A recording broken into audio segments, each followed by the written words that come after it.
Hello, I'm Sebastian Michael, and this is this Saturday's sonnet.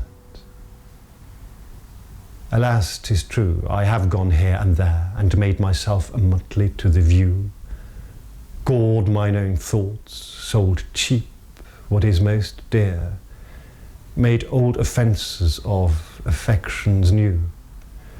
Most true it is that I have looked on truth askance, and strangely, but by all above, these blenches gave my heart another youth, and worse essays proved thee my best of love.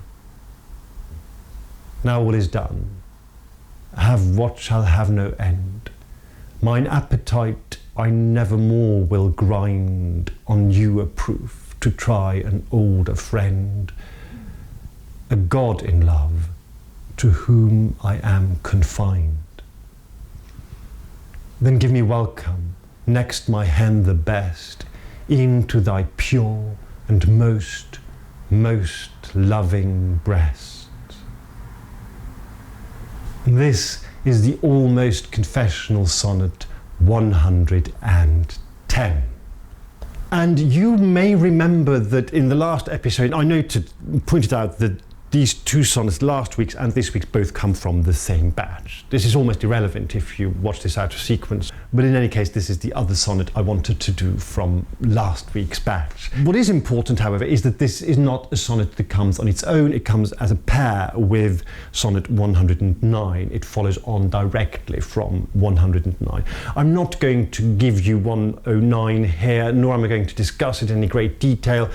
You can obviously look it up. It's on there as well. You can read it, you can listen to it. But I do need to point out that this sonnet here, 110, can't really be seen in isolation. It follows on directly from a thought that started in 109. And the thought that started in 109 is also this confessional. It's saying, yes, I have gone elsewhere. I have not just travelled, I have ranged. There's a strong suggestion in 109 that I have not just been away, but I have been away with other people. I have tasted other love. Bear in mind all the time, of course, that I, the poet, Shakespeare, am married with children in Stratford. We don't know exactly when this is. Last episode, we talked in great detail about the possible timing, and I don't want to make any decisions on this yet. So I want to let that episode stand on its own in a way and continue with just listening to the words and what they have to say about this relationship.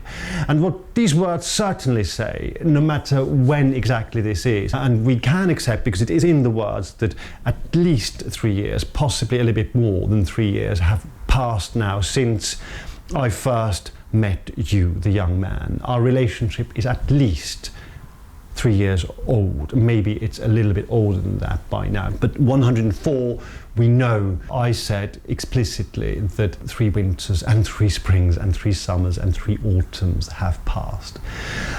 And now we know for certain that not only the young man has seen other people, but I also have done so. I have ranged, I have been here and there. And this is, of course, what this sonnet here is about. This sonnet is a continuation of this confession. But as in the last sonnet, in which I say, in 109, there's one line I do want to give you, which is important. As easy might I from myself depart, as from my soul, which in thy breast doth lie. That is my home of love. That is my home of love, I say to the young man, still bearing in mind I am married in Stratford with children. Your breast, where my soul resides, that is my home of love.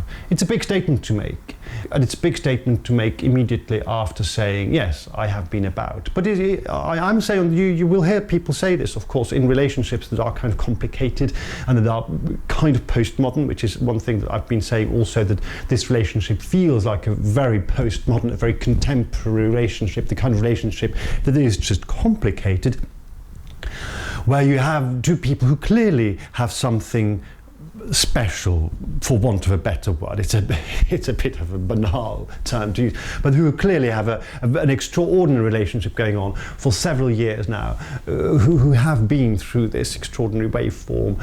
And I say, yes, I have, yes, of course it's true, I have been with other people, I have been seeing other people, I have slept with other people, I have a connection with other people, but none matters to me as much as the connection matters that I have with you. No other person, no other love matters to me as much as you do, is what I'm saying.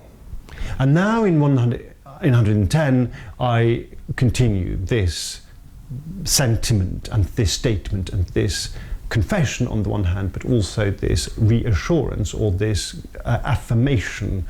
So what does it mean, Sonnet 110?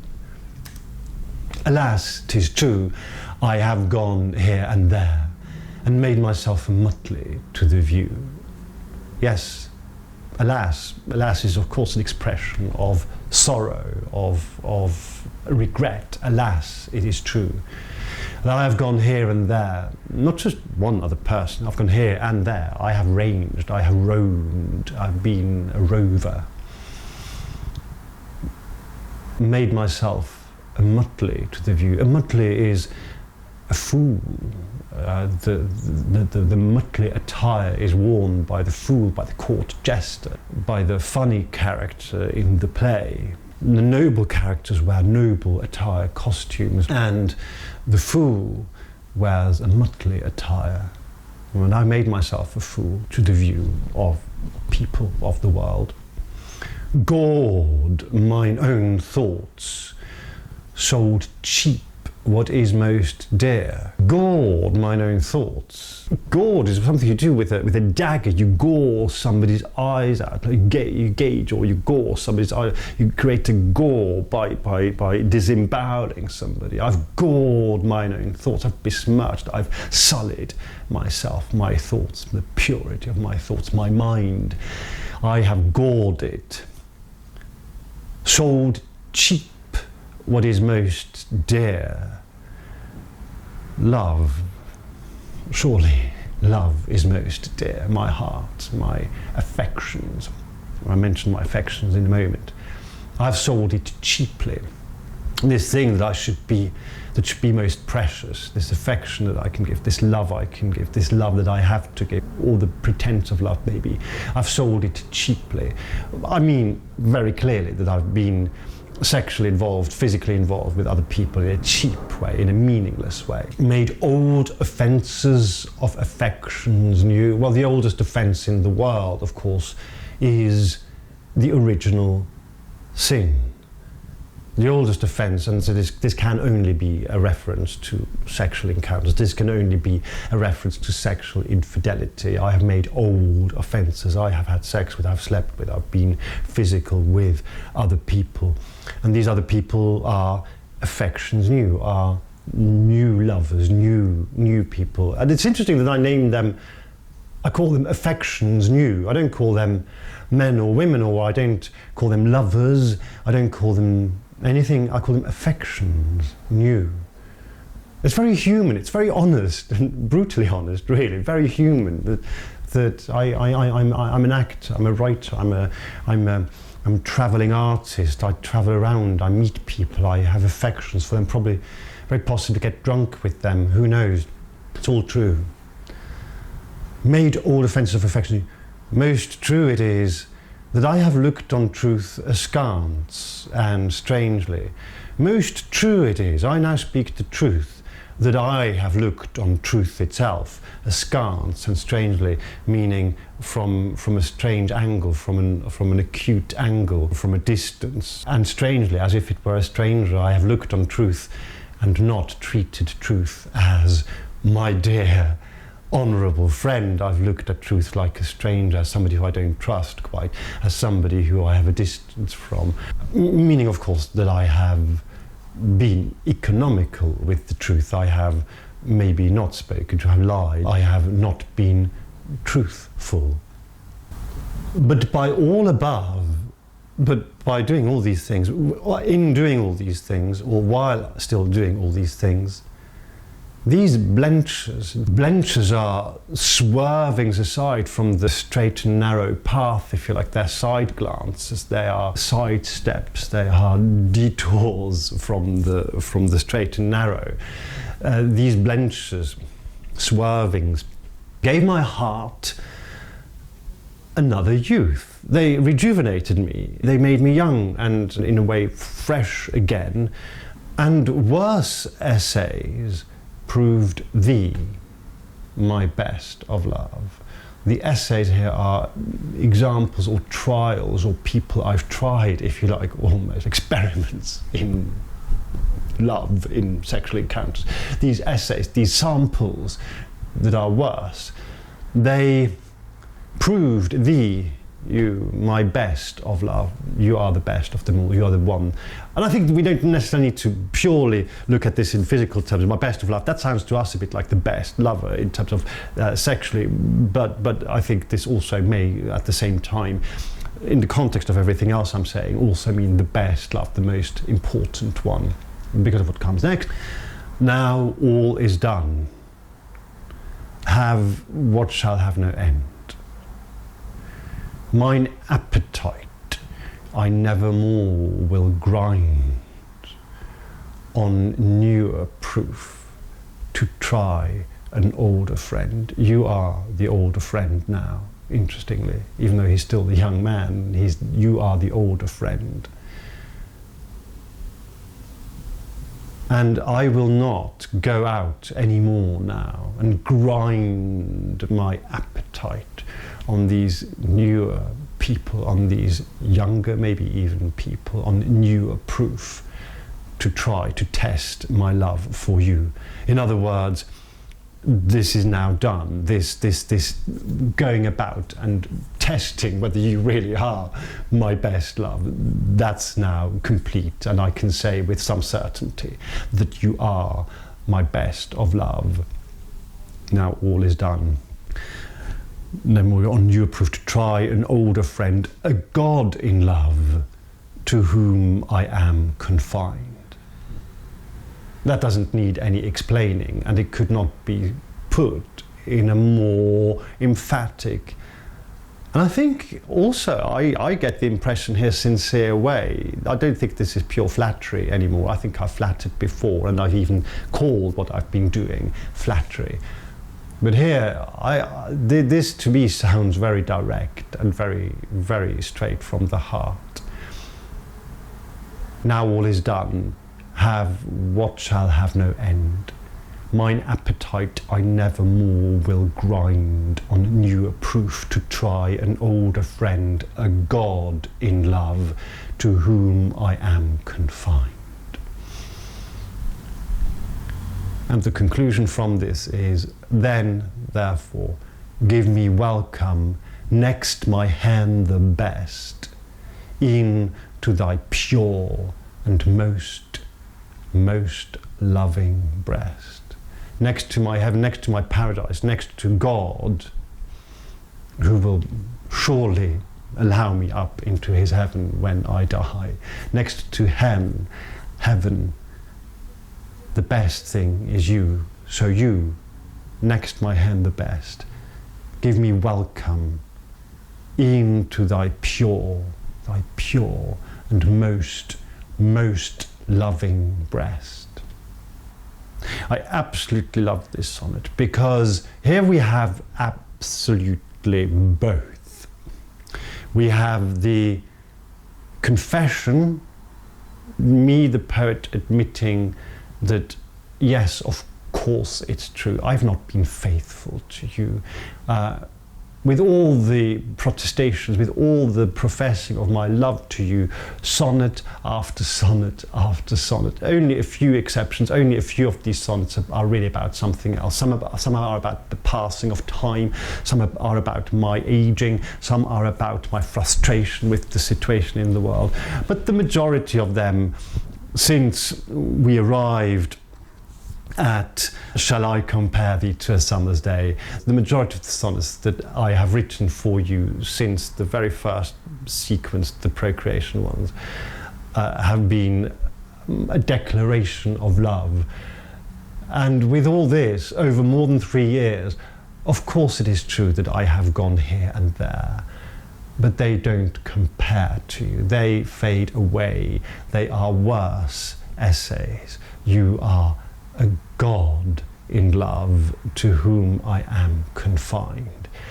It's a postmodern contemporary relationship. It's an open relationship where I say, don't judge me, or don't judge what we have. Don't allow yourself to judge the relationship that we have by our actions, which are fallible, which are weak, which are human, which are lust driven when we are separated from each other. There is something more that binds us together, that holds us together. And here a big step that I say, now I am done with playing around. Now have what shall have no end. In 109, I say, for nothing this wide universe I call, save thou, my love. In it thou art my all. These two sonnets are an affirmation of this love that I have for you. And it is at a particularly interesting juncture in this whole canon of sonnets, because we have learned a couple of important things. We've learned that this arc of 3 years plus, which we can accept as fairly reliably the case. I think there's not so much doubt in my mind about this. We've had a suggestion of possible timings. Most likely we've learned either about 95, 96, where we are now, or possibly 1603, and this will make some difference as to how old the two chief characters are, and also what they have been through or haven't been through. And we will come to this. I promise you a whole episode on this, on who the young man may be, and also on the timing, some more on this. And we learn now for certain that not only have there been periods of separation, not only has the young man had other lovers, other affairs, amongst others with my own mistress, but also I have been and played the field to some extent. I have been here and there and made myself a motley to the view. And now I make this strong statement, this strong confirmation, affirmation of my love and my belonging to you, and you being my home of love, the most important person. It's a potentially controversial statement also, coming from a married man to his young male lover, but nevertheless it's there, and it's certainly in the world, written down in these words. And it's particularly interesting, like I say, because of also what comes next, because we are here in 110 and 111 and 112, which also belong to last week's batch, also to the same batch we're still in. They ask for pity and for patience, in a way. I say to the young man in the next two sonnets, pity me then, and wish I were renewed, whilst like a willing patient I will drink potions of easel 'gainst my strong infection. No bitterness that I will bitter think, nor double penance to correct correction. I suggest that I've done wrong, and I will, with your help, with your pity, I will restore myself to what I was before. I used the word infection there. Whether, again, we've mentioned this once before, whether we need to take this literally or not, is difficult to say. There is a suggestion in external sources, and we have shied away from using external sources, that these two men have picked up from the same woman a sexually transmitted disease, and that has created some scandal. If this is true, this may be mean slander, but if this were to be the case, then it could well be that the fact that I use the word infection and that I use easel, which is kind of a vinegary thing, as a bitter remedy that I will drink without complaining to restore myself and to correct myself. This could all mean that I have actually picked up something. Your love and pity doth the impression fill, which vulgar scandal stamped upon my brow. And we've had this before as well. We've had the notion before that both your reputation, you the young man's reputation, and my reputation, I the poet, have been slandered. At one point I suggested that my damaged reputation drags you down and therefore you should cut your links with me. Clearly that hasn't happened because we are still together. And at other times I have admonished you for allowing yourself to drag your own reputation in the mud. Here I'm back to saying vulgar scandal has stamped itself upon my brow. For what care I who calls me well or ill? The only thing that matters to me is what you think about me. Mark how with my neglect I do dispense. You are so strongly in my purpose bred that all the world besides me thinks they're dead or are dead. There's a big discussion about the penultimate word here, but be that as may. The world is dead to me apart from you. Something has happened. Once again, we don't know with any certainty, of course, what has happened, but what we can observe, what we can hear in these words, is that the relationship has been through some degree of trouble, and I am not giving up on it. I am confessing to my outside meandering, to my roving, and I'm saying that you are after all the one who matters, and with your pity, interestingly not with your forgiveness. I don't ask for forgiveness, maybe because I know that you've been just the same as I have been, but with your pity I can be whole again. We are near the very end of the Fair Youth sonnets. And this far more mature tone in a way, and this also tone of reconciliation here at this point, does seem to hint a little bit at an end phase. It's impossible to say whether we think this hints at an end phase because we know this is the end of the sequence nearly, or does it actually really reflect a much more mature type of relationship that has gone through all these ups and downs and that is now settling into something else, perhaps? It is impossible for me to say which is the case. What is certainly the case, that the tone is now changing quite significantly again, and that I have at one point ventured where we would be if this were either a three-act drama, a three-act play, or even say a 5-act Shakespearean drama. I think if it were a Shakespearean drama, then the Fair Youth sequence would now come into its 5th and final act. There are only 14, exactly, 2 weeks, well. And then that's the end of the Fair Youth sequence, and then we get to the Dark Lady sequence. But this arc of the story of my extraordinary and exquisite and deeply involved and deeply, at times traumatic, at times very, very complicated relationship, sometimes made complicated through events in the outside world, sometimes made complicated through our own behavior, is now nearing its final movement, if you like. And I think that's all I want to say about these 2 sonnets and about this batch of sonnets. 14 more to go, and how much I look forward to these final ones, because there are some genuine gems among them, and one of the most famous and most loved and most cited, most read, most celebrated sonnets is just around the corner.